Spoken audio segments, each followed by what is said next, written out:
Assalamualaikum warahmatullahi wabarakatuh. Gimana kabarnya adik-adik? Alhamdulillah, tentunya dalam keadaan yang baik, bukan?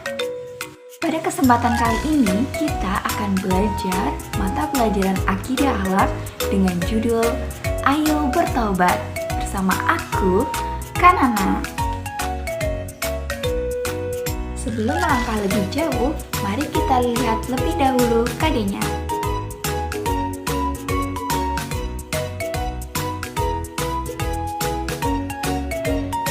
Dari KD tersebut, kita dapat mengerti apa nih tujuan pembelajaran kali ini, yaitu agar adik-adik dapat meyakini bahwa taubat merupakan sesuatu yang penting dalam fondasi perjalanan rohani.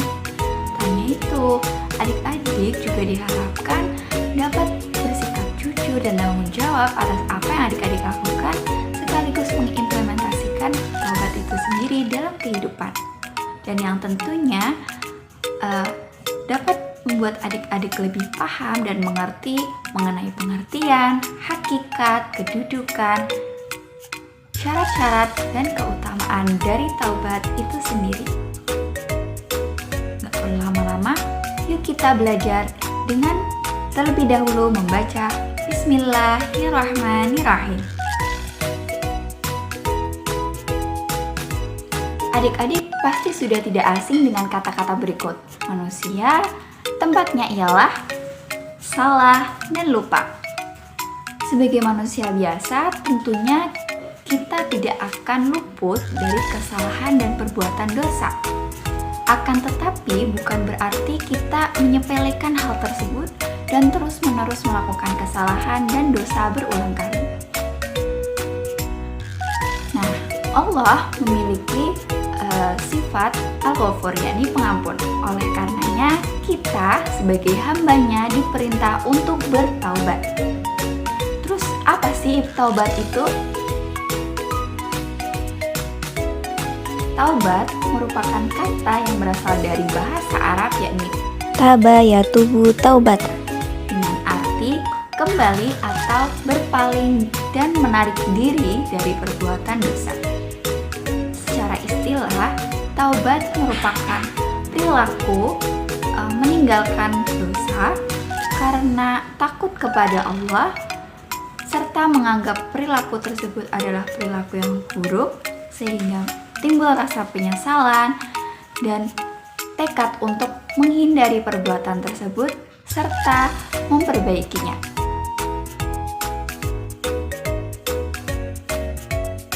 Hakikat dari bertaubat ialah timbulnya rasa penyesalan di dalam hati kita akan perbuatan maksiat yang telah dilakukan. Penyesalan ini mewujudkan amalan soleh dan meninggalkan larangan-larangan dari Allah Subhanahu wa Ta'ala. Tetapi bertaubat itu tidak asal-asalan ya adik-adik. Ada syarat-syarat tertentu di dalam melakukan taubat. Yang pertama tentunya adanya rasa sadar dan menyesali mengenai perbuatan dosa yang kita lakukan. Setelah sadar terus menyesal, baru kita memohon ampun kepada Allah Subhanahu wa Ta'ala. Siapa nih yang sehabis sholat fardu mau membaca istighfar?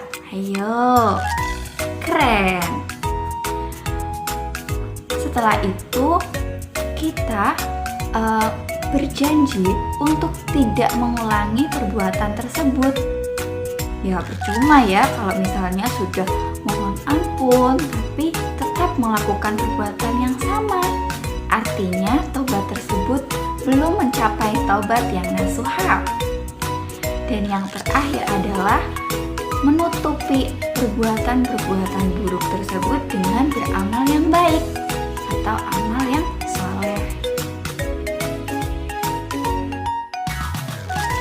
Oh ya adik-adik, taubat memiliki kedudukan yang sangat penting.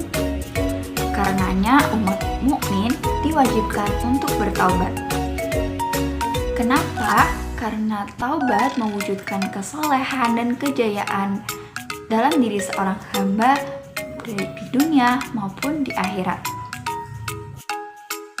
Dengan catatan, taubat yang dilakukan oleh orang tersebut adalah taubat yang nasuha. Apa sih taubat nasuha itu? Yakni taubat yang semurni-murninya. Orang tersebut bersungguh-sungguh dalam memohon ampun kepada Allah, kemudian tidak mengulangi hal tersebut, perbuatan dosa tersebut, serta memperbaiki dirinya dengan melakukan amal-amal yang soleh. Hal tersebut sesuai dengan firman Allah, Quran Surat At-Tahrim ayat 8, yang artinya, wahai orang-orang yang beriman, bertobatlah kamu dengan taubat yang nasuha.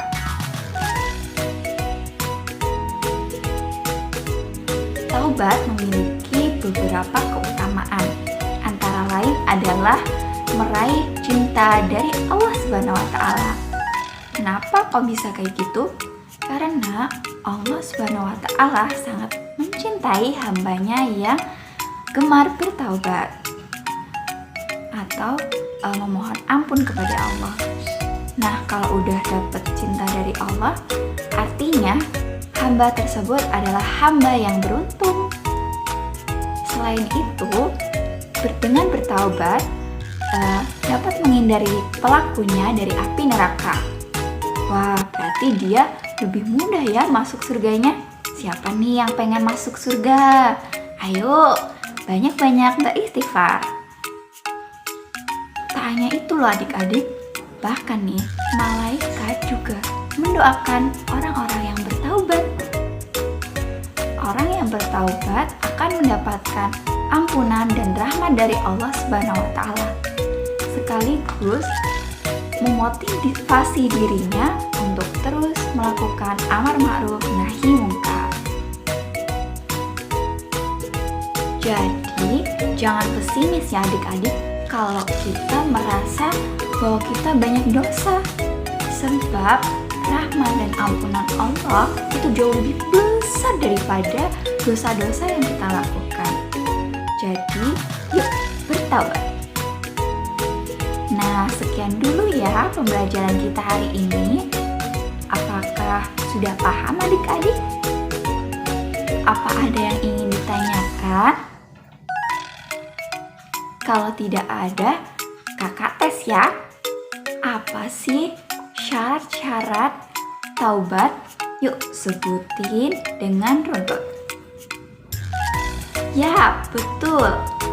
Menyadari, menyesali, kemudian memohon ampun, berjanji tidak akan mengulangi perbuatan dosa lagi, serta berbuat baik.